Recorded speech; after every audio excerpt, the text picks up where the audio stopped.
Since 1964, we have had this idea proposed by Englert, Brout, and Higgs that empty space is like a medium. And as particles travel through this medium, some of them interact with it, some of them don't interact with it. The ones that do interact with this medium, they acquire masses, and the ones that pass through it without interacting, those are massless particles. Let me give you an analogy. Imagine an infinite field of snow extending throughout all of space. Flat, featureless, going in all directions.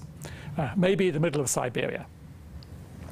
Now imagine that you're trying to cross this field of snow. So maybe you're a skier and you skim across the top.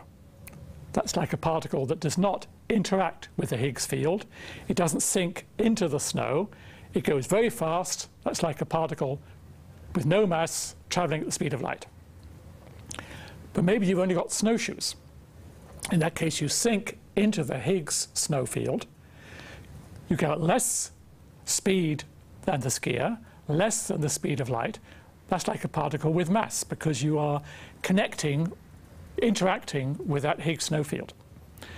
And then finally, if you've just got boots on, then you sink deeply into the snow. You go very, very slowly, and that's like a particle with a big mass. So think of this Higgs field as being like this universal field of snow. Now, where does the Higgs boson come in? Well, we all know what snow is made of, right? It's made out of snowflakes. In the same way, this universal Higgs snow field is made up out of little quanta. Those quanta are like snowflakes. That's what we call the Higgs boson. The Higgs boson has this job of giving masses to all the other elementary particles. If you look at the basic equations of the Standard Model, as written on my T-shirt, they're very symmetric. The way in which all the different particles appear is the same.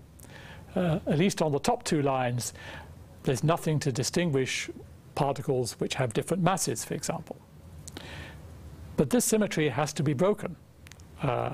Electrons are lighter than muons. The top quark is much heavier than the quarks that make up everyday nuclei.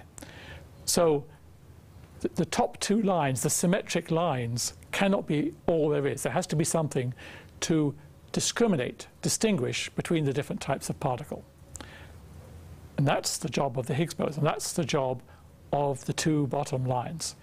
Depending on how those different types of quark, or the electron and the muon, depending on how they connect to that Higgs field, that Higgs boson, we believe they get different masses. The symmetry between these particles is broken.